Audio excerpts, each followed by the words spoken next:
You are tired in a way that sleep doesn't fix. You smile, you say yes, you handle it, you let it go, and underneath the smile there is a low hum of resentment you would never admit out loud, a quiet exhaustion that comes from spending your whole life making sure no one is ever upset with you. You are the nice one, the good one, the dependable one, and it is slowly eating you alive. By the end of this, you will understand why and what the kindest people almost never learn until it's too late. If something in that first breath landed too close to home, do me one small thing, tap the like, because it genuinely helps these words reach another tired, decent person who needs them tonight. And down in the comments, tell me the truth you usually swallow. Don't hold back, no one is grading you here. If you want more of these late-night conversations with the parts of yourself you've been avoiding, subscribing keeps them coming, that's all. Now let's go inward. Let's begin with something that will sound strange, maybe even offensive at first. The trouble in your life is not that you are too selfish. The trouble is that you have been too good for too long, and no one ever told you there was a cost. You were praised for it. You were rewarded for it.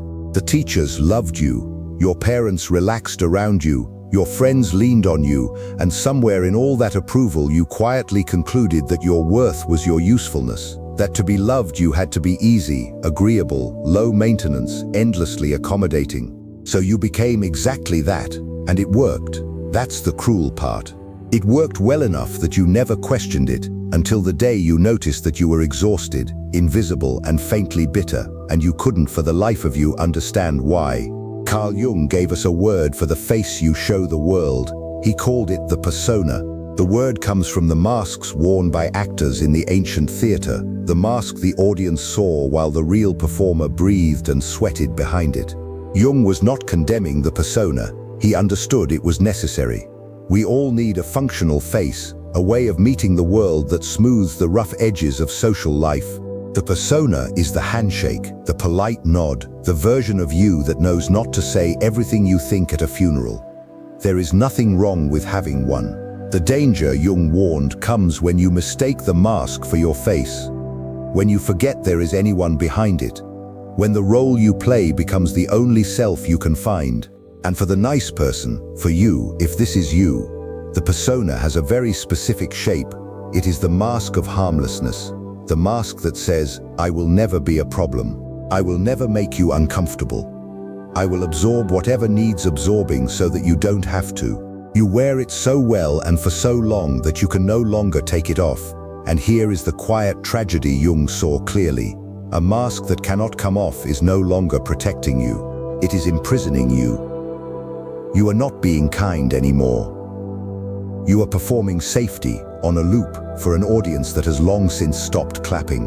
Now I want you to ask yourself a question, and I want you to feel it rather than answer it cleverly.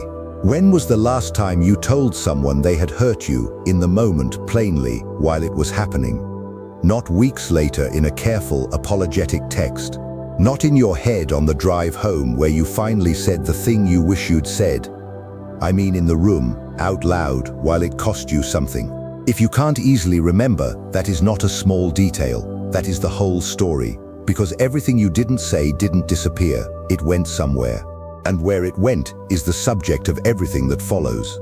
Jung's great discovery, the one that changed how we understand the human soul, is that we are not the small, tidy creatures we present ourselves as. Behind the persona, beneath the lit room of the conscious self, there is a vast dark territory he called the shadow. The shadow is everything about you that you have decided is unacceptable. Every impulse, every feeling, every desire that didn't fit the image you needed to maintain to be loved. And here is what people get wrong about the shadow. They imagine it is full of monstrous things, cruelty and lust and rage, the stuff of nightmares. Sometimes it is. But for the nice person, the shadow holds something far more ordinary and far more devastating. It holds your anger, it holds your needs, it holds your no. It holds the entire range of healthy, necessary, self-protective force that you were never allowed to express, and so you buried it, decade after decade, until you forgot it was ever yours. Think about how this happens. You are a child, and you feel a flash of fury, at a parent, at a sibling, at the unfairness of something, and you learn very fast that this feeling is dangerous. It makes the people you depend on withdraw their warmth. It makes you bad, so you do the only intelligent thing a child can do. You push it down. You learn to swallow the anger and produce a smile instead, because the smile keeps the love coming and the anger threatens it. Multiply that by 10,000 small moments across 20, 30, 40 years, and you have built a person who is genuinely, structurally unable to feel their own anger in real time. Not unwilling, unable. The wiring has been trained out, and the anger didn't leave. It went into the shadow, where it has been waiting, accumulating interest the whole time. And I want to be careful here, because there's a comforting lie the nice person tells about all this, and it goes like this. I'm not suppressing anything, I'm just a peaceful person. I genuinely don't get angry, that's just who I am. I understand the appeal of that story. It lets you keep the halo. But Jung would gently take it apart. A person who has truly transcended anger, a rare and hard-won state, radiates a kind of grounded peace, and they are perfectly capable of fierce, clear action when something matters. They have integrated the force, they haven't amputated it. The nice person's calm is a different thing entirely. It's not the calm of the deep ocean, it's the calm of a held breath. And you can tell the difference by what's underneath. Real peace has no resentment in it. If there is a private ledger, if there is a quiet contempt, if there is that exhausted, martyred feeling of always giving and never receiving, then what you have is not peace. It's suppression wearing peace as a costume. And the proof is in the leakage, which a truly peaceful person simply doesn't produce. This is the first thing I need you to understand tonight, because everything heals from here. Your niceness is not the absence of anger. Your niceness is a very sophisticated machine for hiding anger, from others, yes, but mostly from yourself. The nicest people you know are not the people with the least rage. They are the people with the most carefully buried rage. And buried things do not stay buried. Jung was emphatic about this. He said, and I want you to sit with the weight of it, that everything we do not bring to consciousness comes to us as fate.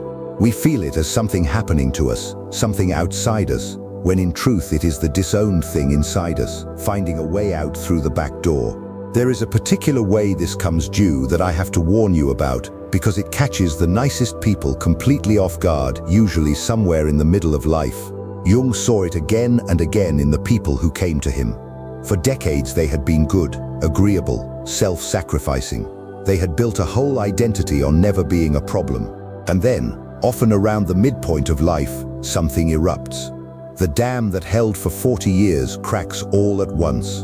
The mild, accommodating person who never raised their voice suddenly blows up a marriage, or quits in a fury, or has an affair, or falls into a depression so total it stops their life, or becomes consumed by a rage that seems to come from nowhere and frightens everyone who knows them. From the outside it looks like a breakdown, like the person has lost themselves.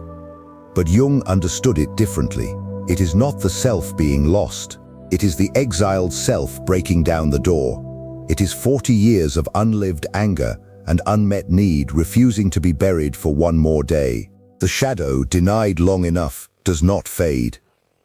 It gathers force, and eventually it stops asking permission and simply erupts, often in a form far more destructive than if it had been let out a little at a time, honestly, along the way. This is what Jung meant when he said that what we do not make conscious returns to us as fate. The midlife eruption of the lifelong nice person is not bad luck. It is the bill, presented all at once, for decades of self-abandonment. And the only way to avoid it is to start paying in small, honest installments now, to let the shadow speak a little each day so it never has to scream. So let's talk about the back door.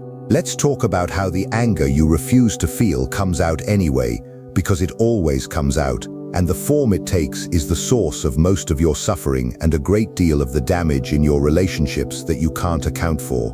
The most common back door is what we might call leakage.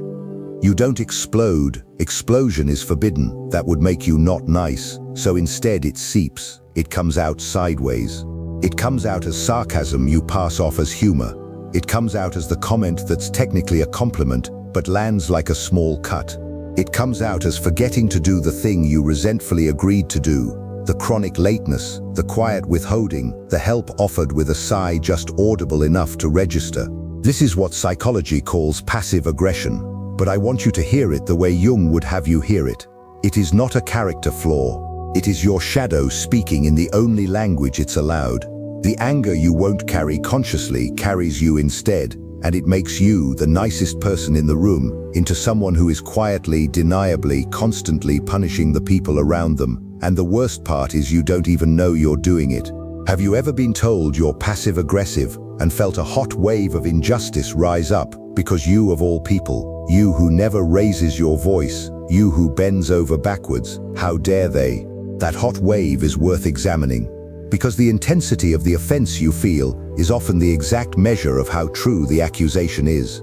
Jung would say, "What you cannot own, you defend against most violently."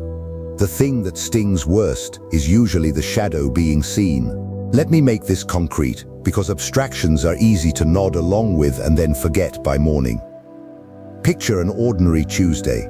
A friend asks you for a favor, to drive across town, to lend money you can't spare, to take on something that isn't yours to carry. Inside you, instantly, there is a no.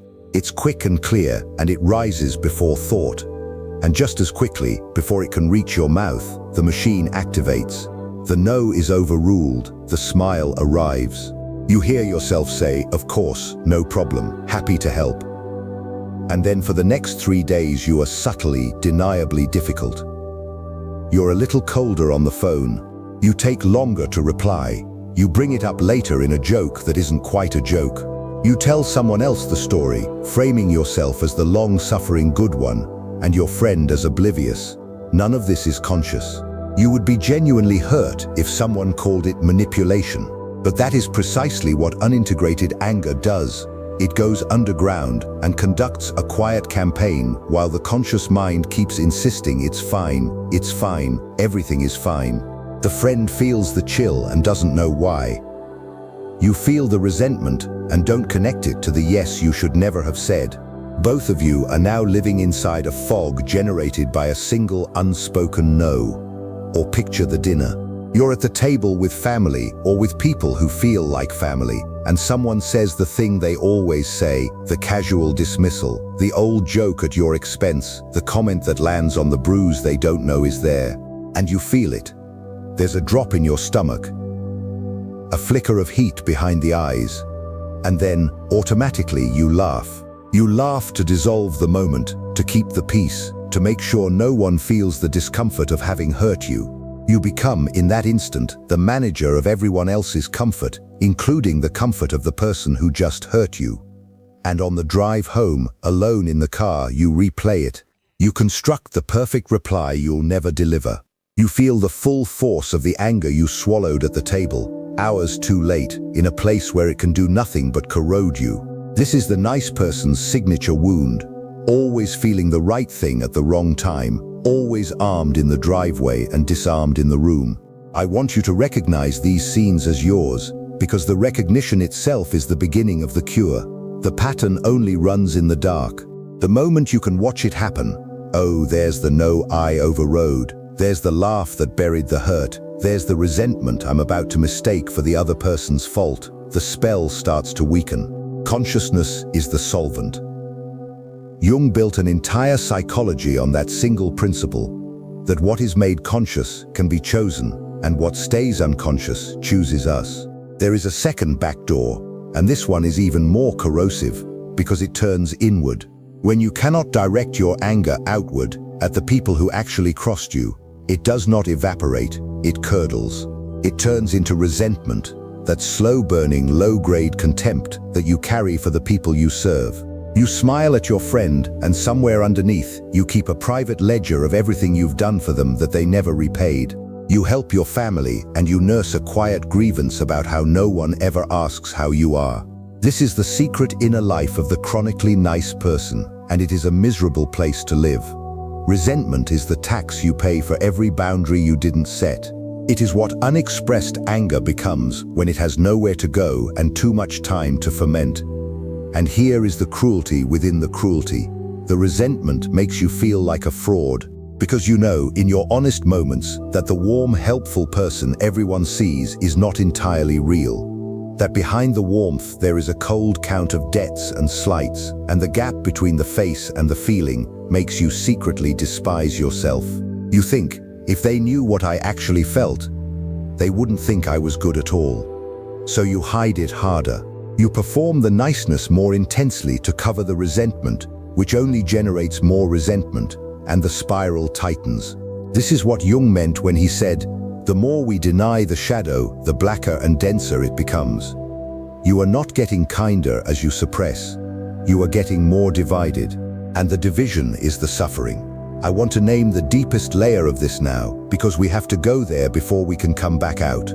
Underneath the persona of niceness, underneath the buried anger, there is a wound. The nice person was very often a child who learned that their own needs were a problem.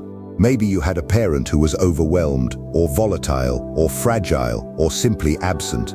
And you learned, early, wordlessly, that the way to stay safe was to need nothing and give everything. You became a small caretaker. You read the room before you read your own feelings. You learned to make yourself easy so that the unstable adults could stay calm. And you carried that strategy into every relationship for the rest of your life, long after it stopped being necessary, long after the danger had passed, because the body does not get the memo that the war is over. It just keeps fighting the old war on new ground. This is why people-pleasing is not generosity. I need you to really take this in, because the whole culture will tell you the opposite. People-pleasing looks like love, but at its root it is fear. It is self-abandonment dressed up as virtue. When you say yes to something you want to say no to, you are not being kind to the other person. You are being unkind to yourself, and you are training the other person to relate to a version of you that isn't real. Every yes that should have been a no is a small betrayal of your own soul. And souls keep score. Jung understood that the psyche has its own justice, its own demand to be made whole, and when you abandon yourself again and again, the bill comes due, as depression, as anxiety, as a flatness where your aliveness used to be, as the strange grief of having lived a whole life as a supporting character in your own story. Let me say that part again because it is the heart of it. You have been a supporting character in your own life. You have organized your existence around being useful to others and acceptable to others, and somewhere along the way the question of what you actually want, what you actually feel, what you would do if no one's approval were at stake, that question went silent. Not because you answered it, but because you stopped asking. And a life lived without that question is a life lived at a low, sustainable misery that never quite becomes a crisis you can point to and so never quite gets addressed. You just feel tired. You just feel dim. You just feel like there should be more. Before we go further, I want to sit with the cost a little longer, because the nice person has a genius for skating past their own suffering, and if we move too fast you'll do here what you do everywhere, nod, agree and feel nothing. So let me name the cost in the body, where you can't argue with it. The chronically nice person is very often the chronically unwell person. The tension headaches that have no medical cause. The jaw clenched all night until the teeth wear down. The stomach that knots before every difficult conversation you're about to avoid.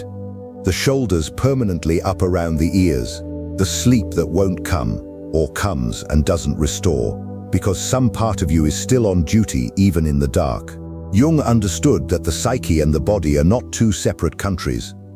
What the mind refuses to feel, the body is conscripted to carry. The anger you won't express doesn't dissolve into the air. It tightens a muscle. It raises a blood pressure. It settles into the gut as a low chronic ache that 100 doctors can't explain because the cause isn't physical. It's a feeling that has nowhere to live except in your tissue. Your body has been keeping the score your mind refused to keep. It has been holding your unspoken no in its clenched hands for years, and it is exhausted from the holding. And there is the emotional cost, which is subtler and in some ways crueler. It is the slow flattening, because here is something most people don't understand about suppression. You cannot suppress selectively. You cannot reach into your inner life and turn down only the anger while leaving the joy at full volume. The psyche doesn't work with dials like that. When you spend a lifetime dampening one band of feeling, you dampen the whole spectrum. The same wall that holds back your rage holds back your aliveness. So the nice person over the years becomes not just less angry but less everything, less excited, less spontaneous, less able to feel the simple gladness of a good morning. You traded your full range of feeling for safety, and the trade seemed worth it at the time, but the bill arrives in the form of a strange grey flatness, a sense that the colors have drained out of life, that you're watching your own existence through glass. That flatness is not depression in the simple sense. It is the price of a soul that has muffled itself for so long it forgot it could ever sing. There is more. But to get to it, you have to do the thing the nice person is most afraid of.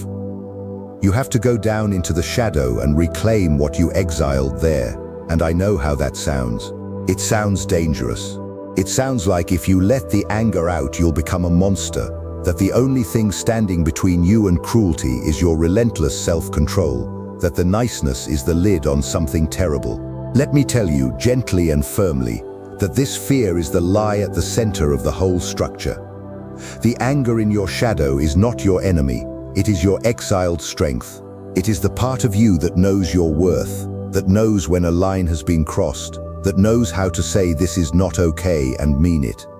You did not bury a monster, you buried your spine. Jung had a phrase for the work of getting it back.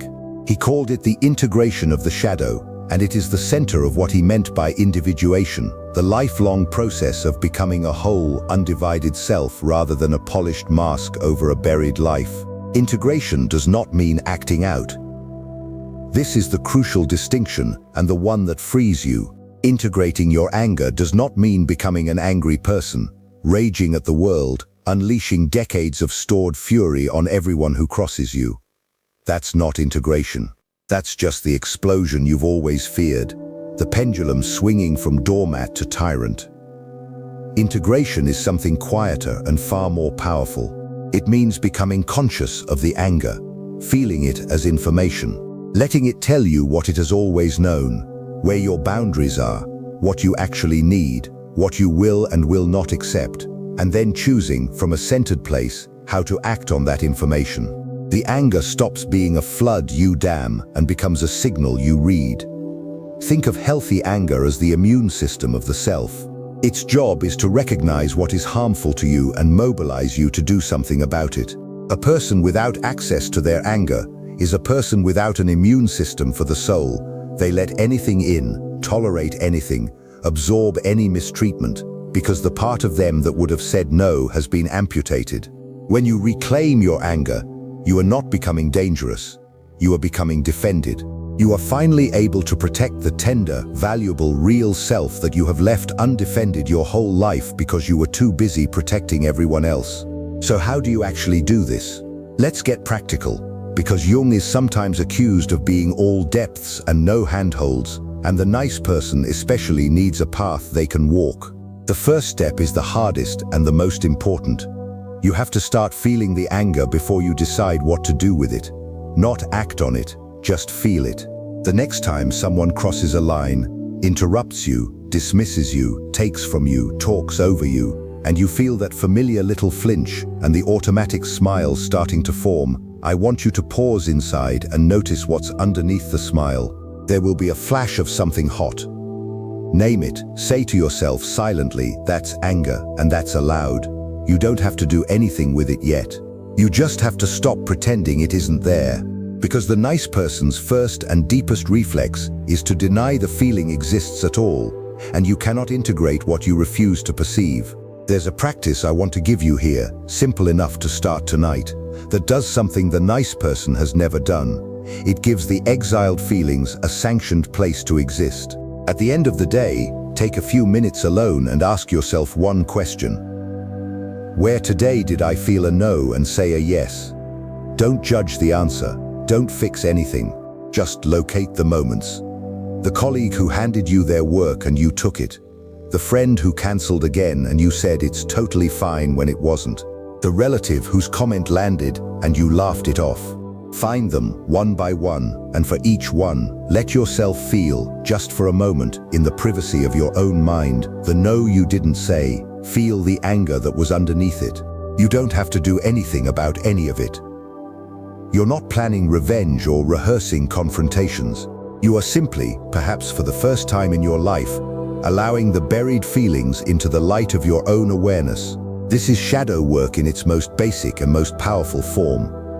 You are introducing yourself to the parts of you that you exiled, and you are saying to them, I see you. You're allowed to be here, and something remarkable happens when you do this consistently. The feelings that were so terrifying when they lived in the dark become almost gentle when you meet them in the light. The monster you feared turns out to be a frightened, furious, long-abandoned part of yourself that only ever wanted to be acknowledged. There's a second practice, and it's harder, but it's where the real change lives. Once you can feel the no in private, you begin, slowly, in low-stakes situations first, to let a little of it out in public. Not the big confrontations. Start absurdly small. Someone asks where you want to eat, and instead of automatically deferring with whatever you want, you actually consult yourself and say a place. The waiter brings the wrong order, and instead of eating it to avoid a fuss, you quietly ask for what you ordered. A friend asks for a favor, and instead of the reflexive yes, you say, let me think about that and get back to you, which is not even a no, just a refusal to abandon yourself instantly. These are tiny, almost invisible acts. But to the nice person they are enormous, because each one is a rep in a muscle that has atrophied to nothing. You are teaching your nervous system, one small experience at a time, that you can disappoint someone slightly and survive, that the sky does not fall, that the love does not vanish the instant you stop performing. This is how the prison dissolves, not in one heroic jailbreak, but in 1,000 small refusals to keep abandoning yourself. This sounds small. It is not small. For someone who has spent 40 years editing the anger out before it reaches consciousness, simply catching it in the act is a profound act of liberation. It is the moment the exiled thing is allowed back through the gate. And the strange, beautiful thing that happens when you start doing this is that the anger, finally acknowledged, gets quieter. This is the paradox at the heart of shadow work, the one nobody believes until they feel it. The feelings you fight grow stronger. The feelings you allow grow calmer. Your anger has been so loud and so leaky precisely because it was never allowed to simply be felt and heard. A feeling that is witnessed begins to settle. A feeling that is exiled begins to scream. So the path to becoming less reactive, less resentful, less secretly furious, runs directly through letting yourself feel the fury you've been hiding. You don't get peace by suppressing the storm. You get peace by stopping the war against yourself. Now let me ask you the question I want you to actually answer, not in your head, where it's safe, but down in the comments, where another struggling person can see it and feel less alone. Here it is. What is the thing you swallow most often to keep being seen as the nice one? The no you don't say, the hurt you don't name, the need you pretend not to have. And what has it cost you really over the years? Take a moment with that. Don't reach for the polished answer. Reach for the true one. The one that's a little embarrassing, a little raw. And then write it down below, I mean it. Something happens when you put the swallowed truth into words and let it be seen by strangers who recognize it instantly because they're swallowing the same thing. You stop being alone in it. And the loneliness of the nice person, the sense that no one really knows you because you've never shown anyone the real you, that loneliness is half the wound. Naming it in public, even anonymously, even just once, starts to close it. I'll wait while you do that. And while you're thinking, let me go deeper, because there's a piece of this we haven't touched yet, and it's the piece that keeps the whole pattern locked in place. Projection. Jung observed that whatever we refuse to see in ourselves, we are compelled to see in others. The shadow doesn't stay quietly buried. It gets cast outward, like a film projected onto a screen, and the screen is the people around us. So watch what happens with the nice person and their disowned anger. You won't let yourself be angry, demanding, selfish. so you become exquisitely sensitive to those traits in everyone else. You judge the friend who asks for what she wants as pushy. You judge the colleague who sets a clear boundary as cold. You judge the relative who says no without apology as selfish. And the strength of your judgment, the heat of it, is the dead giveaway. You are not really seeing them. You are seeing your own exiled self, the angry, demanding, boundaried person you were never allowed to be. And you are condemning out there what you have condemned in here. This matters because it means the people who trigger you most are your teachers. The person whose ease with their own anger drives you crazy is showing you exactly the capacity you've cut off in yourself. Jung said that the shadow, when projected, gives us a free map of our own buried treasure. We just have to be willing to read the judgment in reverse. And projection does something even more insidious in the nice person's life. It secretly recruits the people around them to do their living for them. Think about it. If you have exiled your own anger, your own assertiveness, your own willingness to demand, you will be unconsciously drawn to people who carry those traits openly. The agreeable person and the domineering person find each other across a crowded room as if by magnet, because each is carrying the half the other disowned. The doormat marries the tyrant. The endless giver befriends the relentless taker. And it looks, from the outside, like a tragedy. Why does this kind person keep ending up with these difficult people? But Jung would see the hidden logic. You are drawn to them because they are living out the part of you that you cannot live out yourself. They carry your unlived anger for you, externalized, so you can be near it without ever having to own it. And then you suffer at their hands, and the suffering feels like proof of your goodness and their badness, when in truth it is a strange collaboration. You needed someone to be the angry one so that you could go on being the nice one, and the universe obligingly provided. The way out of that pattern is not to find gentler people. It's to take back your own teeth, so you no longer need to outsource them. The next time someone's selfishness or directness or unapologetic self-assertion sends a spike of contempt through you, I want you to try a strange and powerful inversion. Ask yourself, what would it mean if I were allowed to do that? Not, why are they so awful? But, what part of me is starving for the freedom I'm watching them use? The contempt is often envy wearing a costume. The thing you can't stand in them is frequently the thing you most need to recover in yourself. Let me bring this all the way home into your actual relationships, because this is where the suffering lives and where the healing has to land. The chronically nice person believes, deep down, that their niceness is the price of love, that they are tolerated because they're useful, and that the moment they stop being endlessly accommodating, the love will withdraw. This belief runs the whole machine. And it produces relationships that are, underneath the warmth, profoundly unsafe. Because a relationship in which one person has erased themselves to keep the peace is not intimacy. It is a performance with an audience of one. Real intimacy requires two whole people. Two people who can say no, who can disagree, who can be displeased and survive it. When you cannot bring your no into a relationship, you also cannot bring your real yes. A yes that can't be refused is meaningless. So your relentless agreeableness, the thing you think makes you a good partner, a good friend, a good child, is actually preventing the very closeness you're starving for. You can't be loved for who you are when no one has ever met who you are. I want you to feel the loss in that, because the nice person is so practiced at minimizing their own pain that they'll skip right past it. You have been loved for your function, not your being. And you arranged it that way, and the arrangement is breaking your heart by degrees.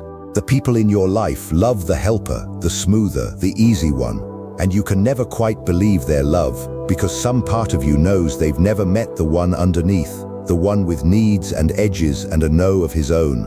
This is why the nice person, surrounded by people who appreciate them, so often feels achingly alone. The appreciation lands on the mask, it never reaches the face. And you can stand in a room full of people who'd say they love you and feel like an imposter, because you are receiving love addressed to someone you've been pretending to be.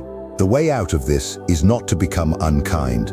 Hear me clearly, because the nice person always fears that the alternative to self-abandonment is selfishness. That if they stop pleasing, they'll become cruel. That's the false binary the whole pattern depends on. The opposite of self-abandonment is not selfishness, it is self-respect. And self-respect is what makes real kindness possible for the first time. Because the kindness of a person who can't say no is not kindness. It's compulsion, it's fear, it's a reflex you couldn't stop if you tried. Only the person who could say no and chooses to say yes is actually giving you anything. Your yes only means something when your no is real. So reclaiming your no, your anger, your needs, your boundaries, this doesn't make you a worse person. It makes you, for the first time, a real one. And a real person can love and be loved in a way that a mask never can. Let's talk about boundaries directly, because this is where everything we've discussed becomes a daily practice. A boundary is simply the place where you end and another person begins. It is the line that says, "This is mine to decide, that is yours. I am responsible for my feelings, you are responsible for yours. I will not do this thing that violates me even to keep you comfortable."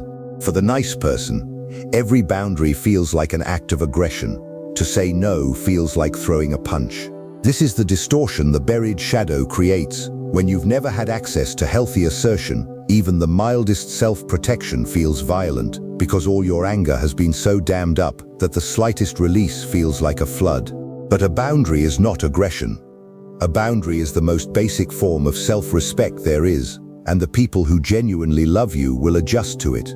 The people who punish you for it were never loving you, they were using you, and the boundary simply revealed what was always true. Let me give you one more scene, because I want you to be ready for the part that surprises people.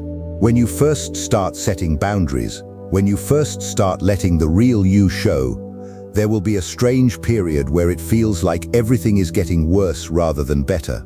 The people accustomed to your limitlessness will push back, sometimes hard. They will tell you that you've changed, and they won't mean it as a compliment.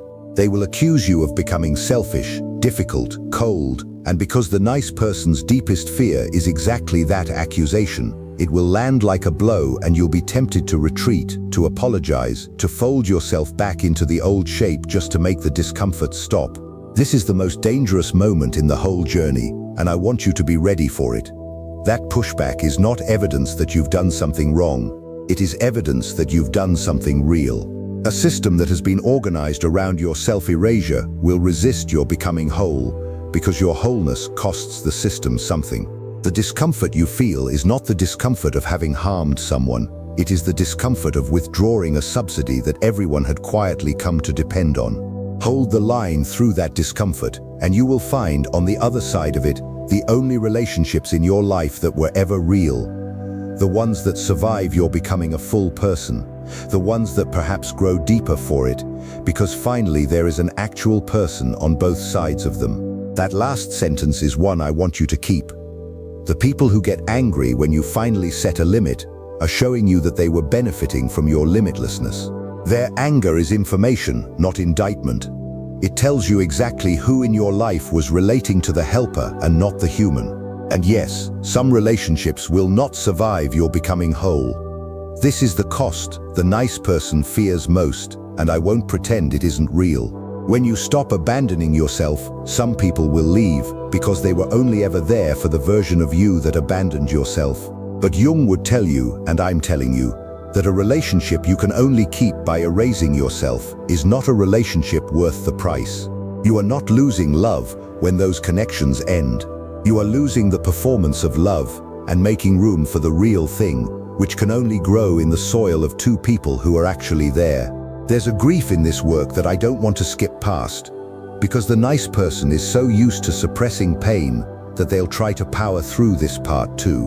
When you begin to wake up to how long you've abandoned yourself, how many years you spent making yourself small, how much of your life was lived for an approval that never quite filled you, there is real mourning to do. You may feel a wave of anger at the people who took your accommodation for granted.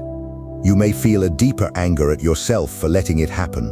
And underneath the anger, you may find a profound sadness for the younger version of you who learned too early that he had to disappear to be safe. Let yourself grieve that child. He did the best he could with what he had.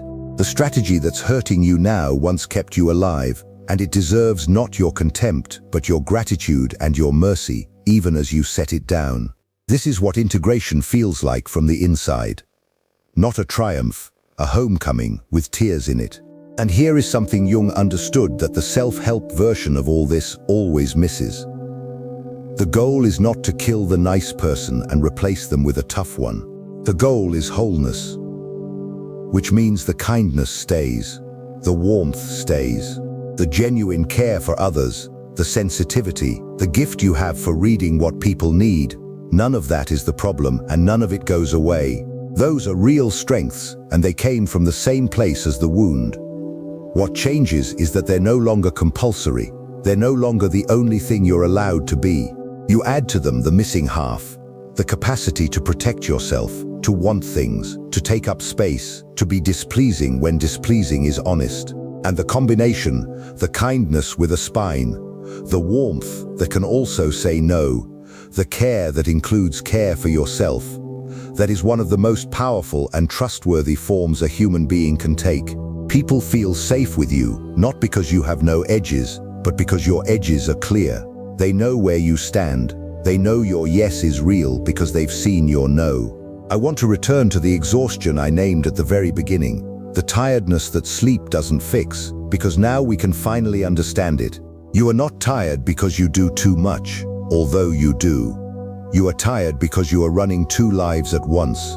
There is the life you're living on the surface, the smiling, accommodating, agreeable one, and there is the life of everything you're suppressing underneath, the anger you're holding down, the needs you're denying, the resentment you're managing, the real self you're keeping locked away. Holding that division in place takes enormous energy. It is the most expensive thing you do, and you do it every waking hour. The chronic fatigue of the nice person is the fatigue of a guard who never gets to sleep, standing watch over a self he's not allowed to let out. And the moment you begin to let that self out, to live as one integrated person instead of a mask over a prisoner, an astonishing amount of energy comes back because you're no longer spending it on the war. That's the transformation I promised you at the start. Not that you'll become someone else, that you'll stop being two people pretending to be one. That the exhaustion will lift because you'll finally be living a single, honest, undivided life. That the resentment will quiet because you'll be saying your truth in the moment instead of swallowing it and stewing. That the loneliness will ease because people will finally be meeting the real you, edges and needs and all. And some of them will love that one, and their love will reach you because it's addressed to someone who's actually home. Let me leave you with the thing I most want you to carry out of this. Your niceness was never the problem. Your niceness was a child's brilliant solution to a problem that no longer exists. It kept you safe once. It earned you love once. And it is time now to thank it for its service and gently retire it from full-time duty so that the whole of you, the warm and the fierce, the giving and the guarded, the yes and the long-buried no, can finally come up into the light and live. The shadow is not your enemy. It never was. It is the rest of you waiting in the dark, holding everything you exiled, asking only to be let back in. And the day you open that door, you will discover that what you feared was a monster was, all along, your strength, your boundaries, your aliveness, your real and unrepeatable self, the one person you've never let yourself be, and the only one who can actually be loved. So go feel the anger you've been hiding.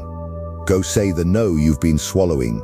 Go grieve the child who learned to disappear, and then go bring him home. You have spent your whole life being good for everyone else.